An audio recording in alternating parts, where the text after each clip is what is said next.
absolutely safe. And now we're starting to find out that some other big medical problems have been swept under the rug for a long time. And one of them is the severe problem of hospital infections. It's much worse than you might think. It's a real epidemic of people catching various infections in hospitals. And not enough of our government bureaucracy is oriented towards doing anything about it. Here with us to talk about it is former Lieutenant Governor Betsy McCaughey, founder and chairman of a nonprofit called the Committee to Reduce Infection Deaths. Welcome to the Alan Nathan Show. I am so glad to be with you today because I'm very eager to share this information. My organization, RID, Reduce Infection Deaths, has one mission, and that is to empower patients and families to protect themselves from hospital infections. And you're quite right, Alan. It is a very big problem. In fact, approximately 100,000 Americans a year are killed by these infections. 100,000. That's more than all the deaths from breast cancer, AIDS, and auto accidents combined.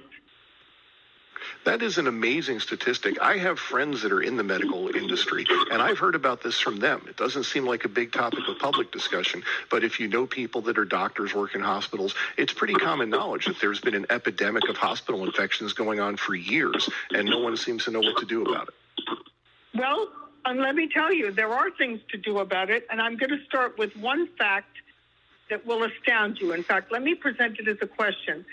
What do you think is the single biggest factor determining who gets a hospital infection? Is it their age? No. Is it the disease that brought them to the hospital? No. The single biggest factor is what room they're assigned to. If they're assigned to a room or put in a bed and a previous occupant had an infection even several weeks before, their risk of getting it goes up. In fact, according to the Columbia School of Nursing, it goes up 583%, almost sixfold. And it's because that previous patient was discharged, but their germs weren't. Their germs were left behind on the bed rail, on the over-the-bed table, on the TV controls, on the call button, on the privacy curtain, on virtually everything in the room. So inadequate cleaning is a major, major cause of these infections. Is some part of this due to the infections themselves becoming more persistent, more dangerous? Are we dealing with new strains and varieties that are hard to cope with, or do you think it's almost entirely a question of hospital cleanliness? Well, it's two things. Hospital cleanliness accounts for the large number of infections, but their drug resistance accounts for the large number of deaths. In other words, some of these pathogens, like staph infection, has become methicillin resistant. You hear about MRSA, that's one of the most dreaded infections. C. diff, Clostridium difficile, the most common infection.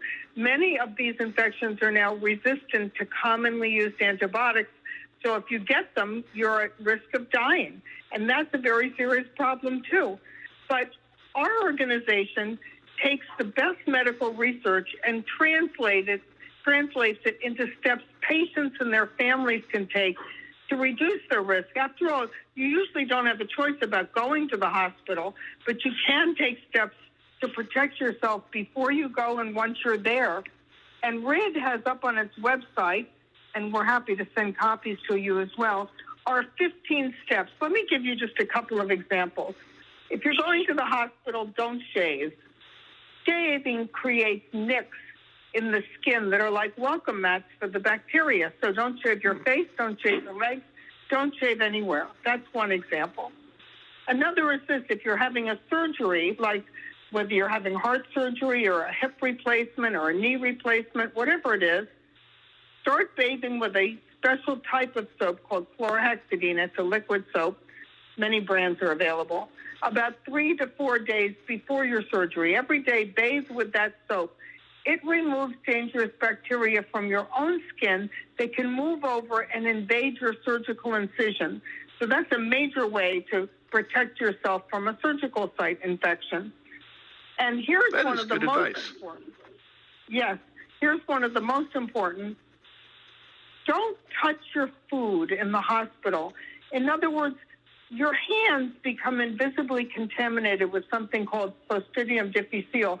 It's an invisible spore that's on almost all the furniture and fabrics in the hospital, and it makes you very sick if you swallow it. So you have to be very careful about touching your food with your hands. Either wash your hands very thoroughly before you eat anything, or put on gloves, or make sure you use a knife and fork instead of picking up a sandwich or a cookie, because when you swallow that food that you've touched with your fingers, that's how people get C. diff, the most common infection. Wow, as if you needed another reason to not like hospital food. There it is. That's right. I eat the cookies. I really like the cookies. Tell you, yeah, come to our website, hospitalinfection, that thing you don't want to get.org.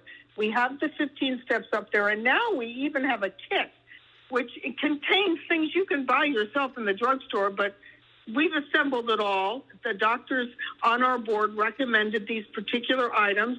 It has, for example, 4-day supply of chlorhexidine soap. It has various products, Clorox bleach wipes that you can wipe the surfaces around your bed. It kills the C. diff. So it has 10 items in it that you would need. In my opinion, going to the hospital without this kit is like getting in a car and not putting on your seatbelt. You need these items, and you need the list. So come to our website, and you'll see the kit, and you can certainly get the list free of charge and follow all the recommendations on this list and reduce your risk. You know, we live in the information age, and you would think the hospitals would be sending this information to people. It would be easy to generate an automatic email to all incoming patients, giving them advice like this. You think so, but you know, when I go to hospital executives, and for example, I suggested that we offer them free of charge, by the way, placemats for their trays when they deliver the food, saying, please avoid putting your utensils on any surface except your plate. Please clean your hands before eating this meal. They said, we don't want to tell people about the infection risk. So hospitals really fight this, but patients and families need to know. And by the way, if you want to know which hospitals have the best and worst infection rates, you can come to our website and find that out too. Is part of this increase in these diseases a function of hospital overcrowding? We have a lot of people going to hospitals. A lot of them are overcrowded. We have the enormous pressure in many cities of illegal aliens moving in and using hospital services. People still tend to go to the hospital a lot of the times, even when they probably shouldn't. Is overcrowding a big problem here? And if it is, what can we do about it? Overcrowding is a big part of it. Overcrowding is a big part of it because we know that patients in single rooms are much safer than patients in double rooms or triple rooms. And that's because so often doctors and nurses in those double and triple rooms go from one bed to the next without cleaning their hands in between the patients, and that's vital. And also because some of these pathogens like MRSA and C. diff are very spread very easily on everything from the privacy curtain to the blood pressure monitor. So, yes, single rooms are by far the safest. It's a little dismaying to hear that this problem is getting worse after the coronavirus pandemic, which is probably the most obsessed we've ever been with cleanliness as a country. That's right, but it got worse during COVID because hospitals were so overcrowded and so the staff was so under stress and in short supply that we were not surprised that most infection rates went up. Is there some hope here that we might alleviate this problem with things like clinics that have been springing up around the country that keep people from going to hospitals, that can maybe keep them from checking in? Very good. Freestanding surgical centers and clinics where you can go when you have a mild medical problem, they are a great idea to stay out of the hospital because many of the germs live only in hospitals. You won't find things like Candida auris, some of the vancomycin-resistant enterococcus. You won't find these nasty bugs anywhere else except in hospitals. I live in Florida, and in my area, of course, Florida being the demographics it is, those little clinics are everywhere. And it seems like they've grown up on every street corner, and that does seem to have eliminated or reduced hospital overcrowding a bit. It certainly has, and I recommend people use them there. In New York, they're very, very prolific now, too. Former Lieutenant Governor Betsy McCaughey, founder and chairman of the National Nonprofit Committee to Reduce Infection Deaths, or RID. Thanks for joining us on the Alan Nathan Show. I'm your guest host today, John.